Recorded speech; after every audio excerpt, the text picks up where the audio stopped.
ഓച്ചിറ കൊറ്റമ്പള്ളി മാർ ഏലിയ orthodox ചർച്ചിൽ orthodox vacation Bible സ്കൂളിന് സമാപനമായി.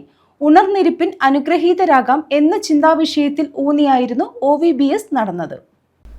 ഓച്ചിറ കൊറ്റമ്പള്ളി മാർ ഏലിയ orthodox ചർച്ചിൽ നടന്നുവന്ന orthodox vacation Bible സ്കൂളിനാണ് സമാപനമായത്. ഉണർന്നിരിപ്പിൻ അനുഗ്രഹീതരാകാം എന്ന മുഖ്യ ചിന്താവിഷയത്തിൽ ഊന്നിയായിരുന്നു ക്ലാസുകൾ. രോഗികളുടെ ഭവന സന്ദർശനം, ശാലോം ഭവൻ സന്ദർശിച്ച് ഭക്ഷണപ്പൊതി വിതരണം, യോഗ ക്ലാസ്, മോട്ടിവേഷൻ ക്ലാസ്, പാഠ്യേതര പ്രവർത്തനങ്ങൾ, വിശുദ്ധ കുർബാന അനുഭവം, ദേവാലയത്തിൽ നിന്നും കുരിശടിയിലേക്കുള്ള റാലി എന്നിവയായിരുന്നു OVBSന്റെ ഭാഗമായി സംഘടിപ്പിച്ചത്. 2026 വർഷത്തെ OVBSന്റെ റാലിയാണ് ഇന്നേ ദിവസം ഇവിടെ നടക്കുന്നത്. കഴിഞ്ഞ ഒരാഴ്ചക്കാലമായി OVBSന്റെ ക്ലാസുകൾ ഭംഗിയായി അതിൻ്റെ പ്രവർത്തനങ്ങളൊക്കെ പൂർണ്ണതയിലേക്ക് എത്തുന്നു. ഒരാഴ്ചക്കാലം പ്രിയപ്പെട്ട കുഞ്ഞുങ്ങൾക്ക് ഏറെ സന്തോഷത്തോടു കൂടി ചെലവഴിക്കുവാൻ കിട്ടിയ നിമിഷങ്ങളാണ് OVBSന്റെ ദിനങ്ങൾ.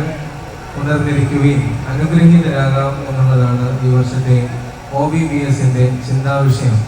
ആ ചിന്താവിഷയത്തിൽ ഊന്നിക്കൊണ്ട് കഴിഞ്ഞ 6 ദിവസങ്ങളിലായി വിവിധങ്ങളായ ക്ലാസ്സുകൾ, വേദ പഠനങ്ങൾ, യോഗയുടെ ക്ലാസ്സുകൾ, പ്രബോധന ക്ലാസ്സുകൾ, പാട്ടുപഠിത്തം, അങ്ങനെയുള്ള വിവിധങ്ങളായ പ്രോഗ്രാമുകൾ ഈ ദേവാലയത്തിൽ വളരെ ഭംഗിയായി ചിട്ടയായി നിവർത്തിച്ചു വരുന്നു. ഇടവക വികാരി John K Varghese, convener Thomas Varghese, superintendent George Kutty, Sajith, Subin K Sara, Soji, Anoy Sinoy, Alam K Sam തുടങ്ങിയവർ നേതൃത്വം നൽകി.